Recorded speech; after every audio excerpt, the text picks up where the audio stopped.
For, well, pretty much the last 75 years, European security has been built on one single unwavering foundation, the American security guarantee. But what happens when that foundation suddenly gets a massive crack right down the middle? We're talking about a seismic shift in the world order. And you know what?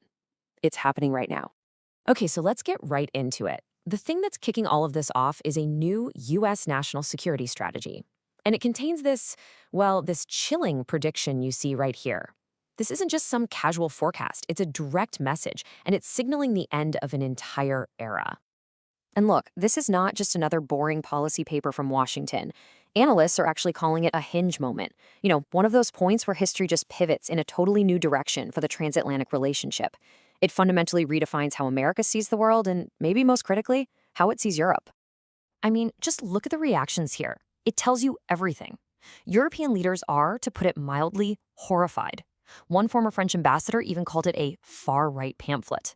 But over in Moscow, the Kremlin spokesperson said the strategy actually aligns with Russia's vision. That huge gap in perception, that right there tells you all you need to know about the new geopolitical reality we're in. And this slide really breaks down why those reactions are so extreme. The document isn't just a strategy, it's a fundamental critique of modern Europe.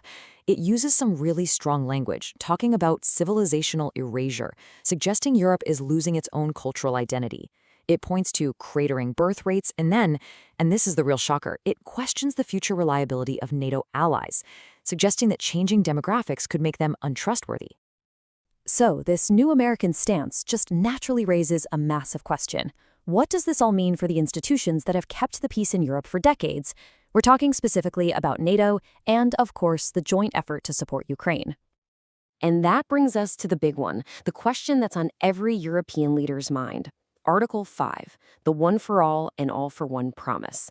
That's the absolute heart of NATO. So is that promise now officially broken? Well, the answer is chillingly simple.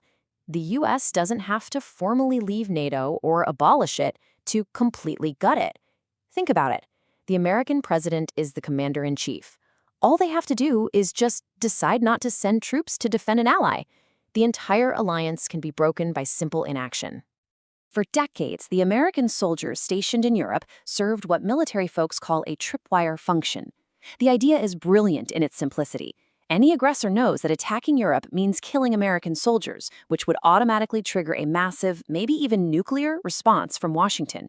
If you pull those troops out, that tripwire is gone. The ultimate deterrent vanishes. And what about Ukraine? This is a huge deal. As you can see, the new strategy calls for a quick ceasefire. Now, that is a radical break from the European consensus, which wants a lasting peace on Ukraine's terms. By prioritizing speed over justice, Washington is pretty much signaling that it's ready to see Kyiv give up territory just to end the war, a move that would completely change the game. Okay, so all of this leads to the most urgent practical question of all.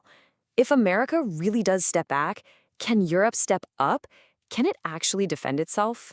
So if you look at the raw data, the scorecard, it's a mixed bag.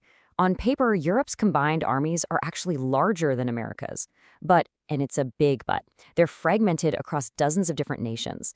They have a real nuclear deterrent with the UK and France, but they lack the political agreement to ever actually use it. But the biggest weakness, the real Achilles heel, supplies. Munitions and equipment production is just ramping up way, way too slowly to handle a major war. And the clock is absolutely ticking. According to Pentagon leaks, Washington has set a hard deadline. By 2027, Europe is expected to be able to handle its own conventional defense. The threat implied here is crystal clear. If you can't, America might just pull its forces out anyway. But, the military challenge, as huge as it is, might not even be the hardest part. The real obstacle to European self-reliance, well, that might be the continent's own internal politics. The biggest threat may come from inside the house. For Europe to become a real global power, it has to act like a single unified force. But there's this recent political drama from the Netherlands that's just a perfect case study of how deep these internal divisions actually run. Just let that quote sink in for a second. Imagine being in a government where your supposed allies, the people on your team, are less constructive in a private chat group than the opposition party is. That's not a functional alliance. That is straight up sabotage from within. So, this story of a Dutch minister, it's like a perfect miniature of Europe's bigger problem. She's tasked with a reform, and she gets blocked at every single turn, not just by the opposition, but by civil servants in her own ministry and even her own coalition partners. This anatomy of gridlock, it raises a pretty serious question. How can a continent possibly act decisively on the world stage when its own governments are paralyzed by this kind of infighting? So you're facing an unreliable protector on the outside and deep divisions on the inside. What's the path forward for Europe? It's fascinating, but some analysts are looking way back, more than 400 years into Dutch history, for a really potent metaphor.